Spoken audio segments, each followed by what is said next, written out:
it's Steve Jones here. I'm quite often asked how I deal with a sceptical Chief Finance Officer around employee engagement and how I convince them that it may be something they wanted to do.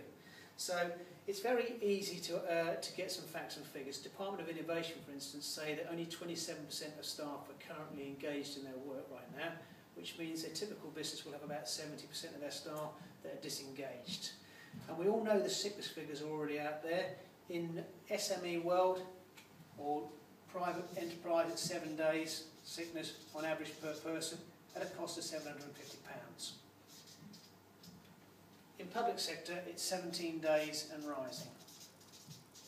So that means this is costing you 5k per person, roughly, and this is costing you 12k plus per person. And you only have to do the maths on your organisation. But that's fine, that's when they're off sick, and that's the cost of the organisation. But what about when they're at work? This is what happens when they're at work. So let's take any typical demotivated or disengaged employee, and let's ask some simple questions. If I were to ask a room full of team leaders or business owners, how much time do these employees spend actually relaxing, demotivated members of staff, how much time do they spend relaxing generally? I get an amazing amount of answers ranging from 20% to 80%. But let's just say they spend 10% of their time just relaxing.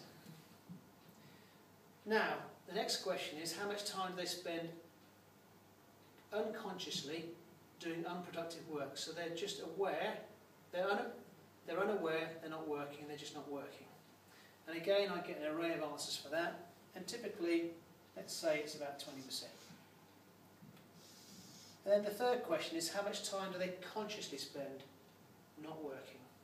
And again, I get an array of answers ranging from 10 through to 80. But let's just go 20%.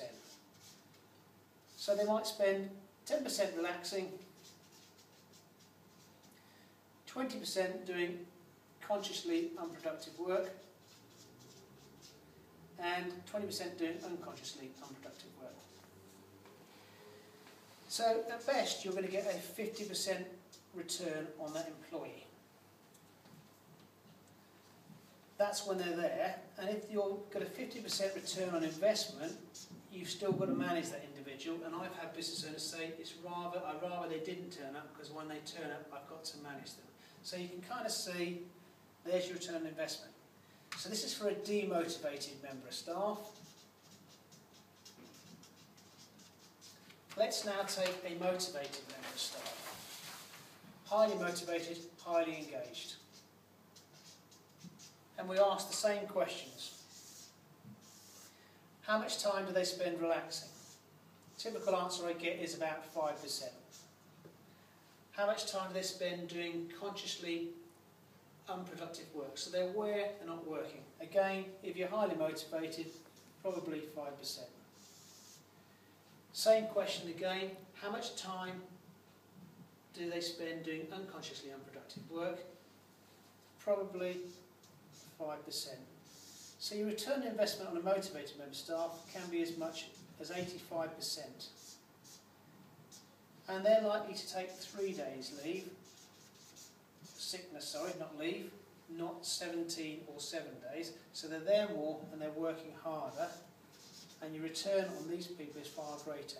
So that's typically how I explain it to a Chief Finance Officer who's looking at introducing one of these employee engagement programs. So thank you for your time, and I hope that's been useful.